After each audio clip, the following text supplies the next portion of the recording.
Hello and welcome to Global Eye. I'm Parikshit Luthra. The first major G7 summit agenda reached its desired end in Italy. The nations have agreed on an outline deal to provide $50 billion of loans for Ukraine. This will be done using interest from Russian assets frozen after Moscow's invasion of its neighbor in 2022. US President Biden said that Ukraine will be provided with 5 Patriot missile defense systems. He said, and I quote, "Everything we have is going to Ukraine until its needs are met."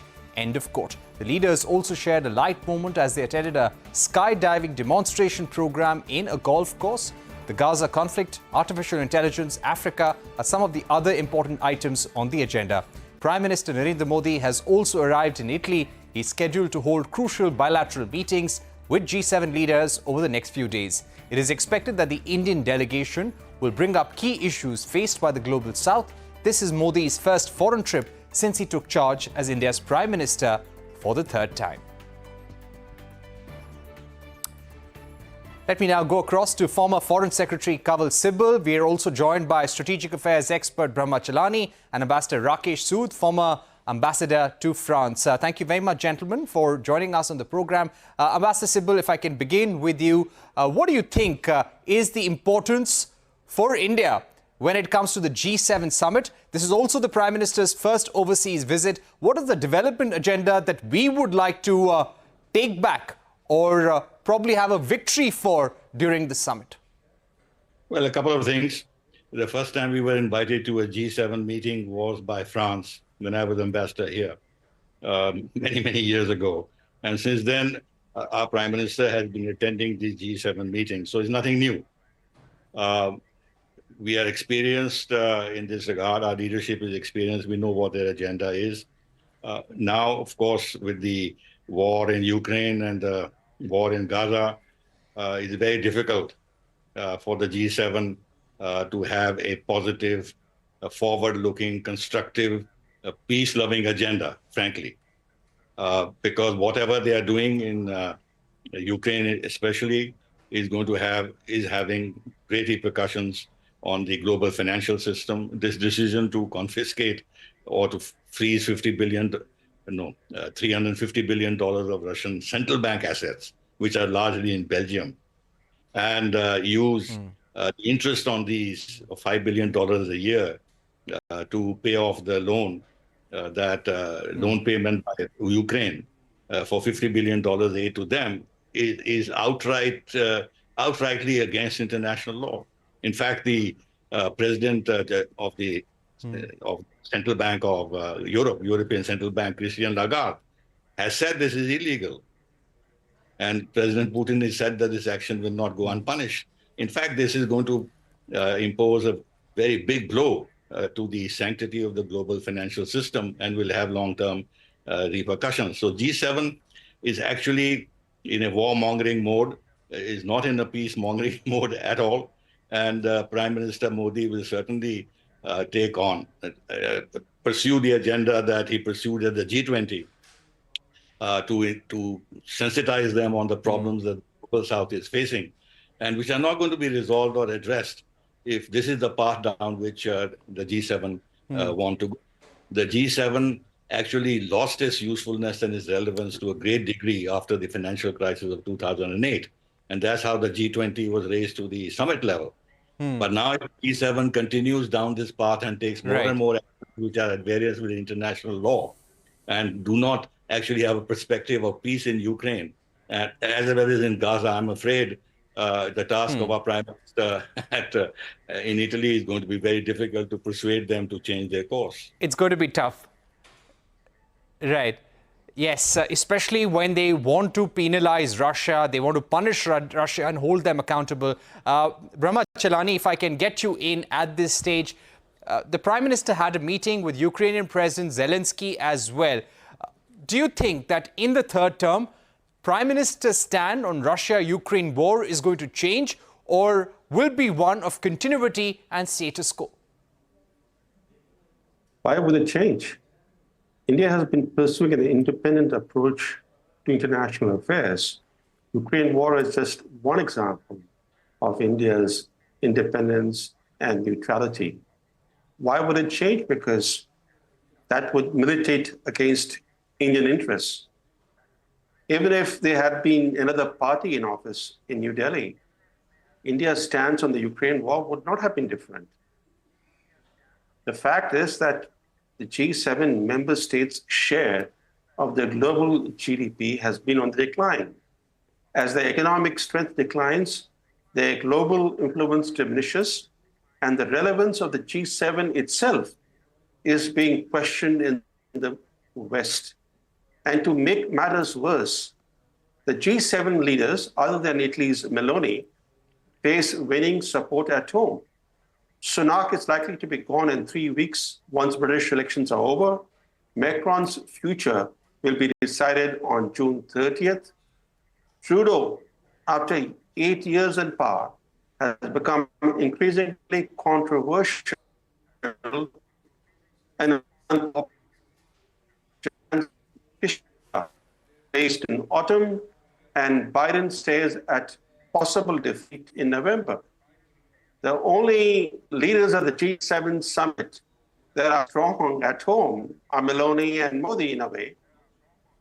It's because of the changing world, the changing balance of power, that Prime Minister Meloni invited to the summit prominent non-Western figures, including the leaders of India, Brazil, Turkey, and the UAE. She also invited Zelensky and the Pope, who, to Zelensky's chagrin, has been calling for a ceasefire. Ceasefire has become imperative, and the Pope can play the role of an honest broker. Unfortunately, what the G7 summit is highlighting is America's and the West's deepening involvement in the Ukraine war. The two important decisions from this summit: one, America's 10-year security agreement with Ukraine, and the other is a $50 billion loan to Ukraine that will be repaid with stolen interest generated on the frozen Russian central bank assets. So both the steps are not exactly conducive to the West's own long-term interests.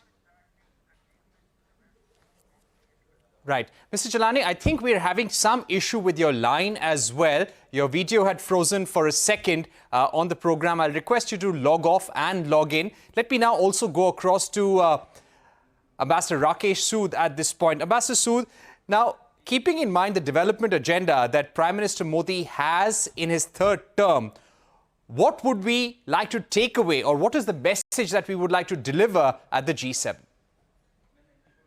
I think Prime Minister Modi would like to focus on some of the achievements of the G20 summit that was hosted by India last year. And among those, one of the key issues would be the global digital infrastructure. That was a major point of focus. And AI, which is part of the global digital infrastructure, is one of the items on the agenda of the G7. Now, frankly, I am not aware as to what the G7 has been able to achieve or what the discussions on AI were in Italy. But we do know that there is an EU law on AI that has been adopted. There is also a presidential order, a White House notification that US has put out. UK had hosted an AI safety meeting last year in November. So there are a number of efforts underway here. Now, whether Prime Minister Modi was able to point to what were India's special interests, because India has its own experience vis-a-vis digital infrastructure.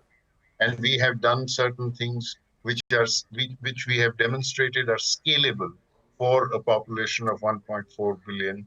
I think that is something which the Global South is interested in. So that would be something.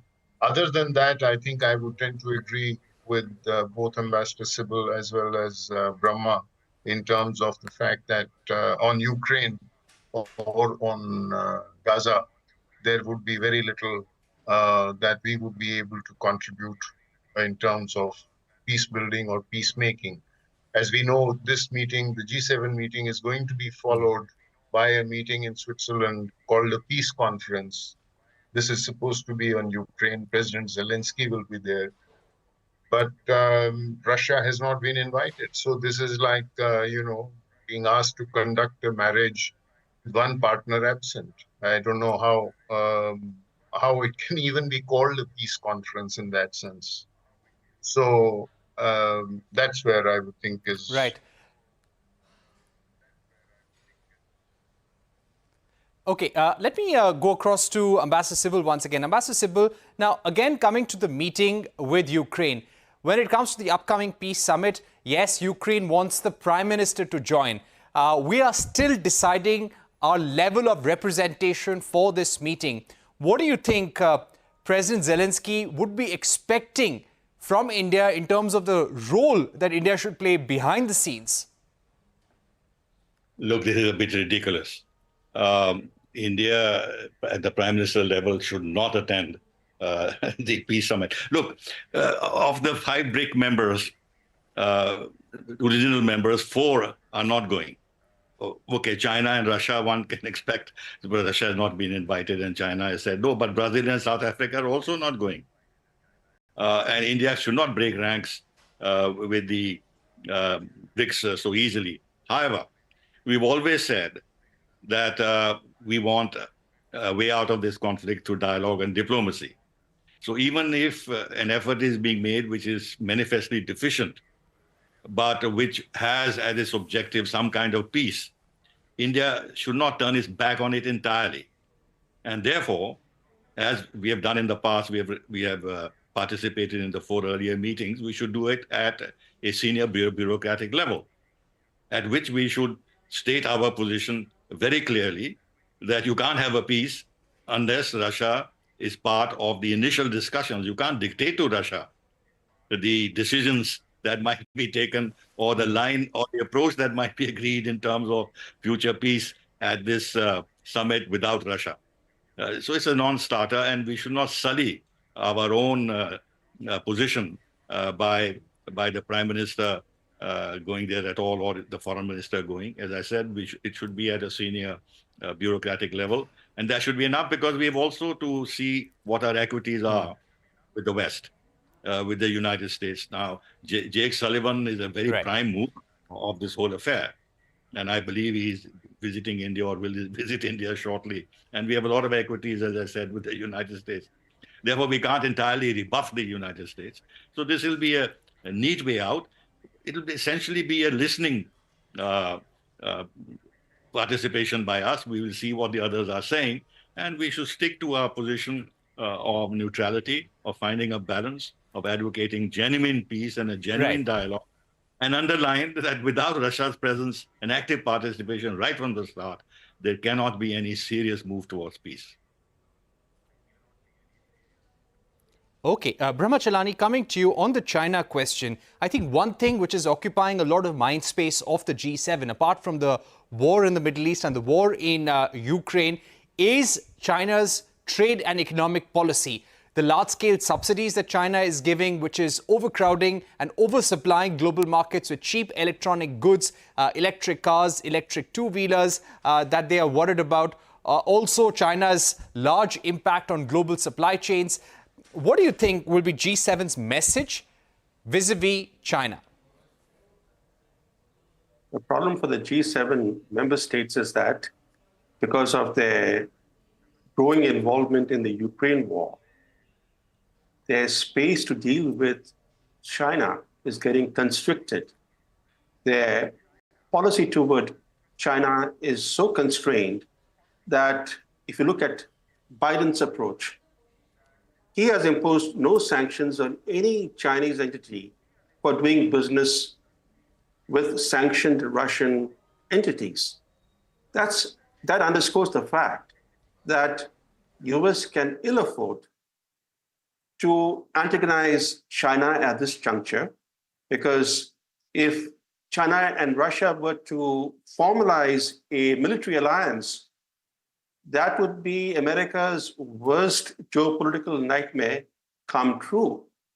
So the deeper the West gets involved in the Ukraine war, the less space they have to deal with China's expansionism or with China's economic diplomacy and its no-holds-barred trade approach, which is to dump goods, to expand its market share, to source resources from other parts of the world, there is very little leverage that the West has as long as it is involved in a growing confrontation with Russia. Right. Let me take a break at this point. When we return, we'll go across to Ambassador Rakesh Sood about our relationship with some of the key partners we've had bilateral with, including France. What next for the India-France relationship, the India-Italy relationship? We will be discussing that in detail in just a bit. We'll request all our guests to stay with us. We'll be right back.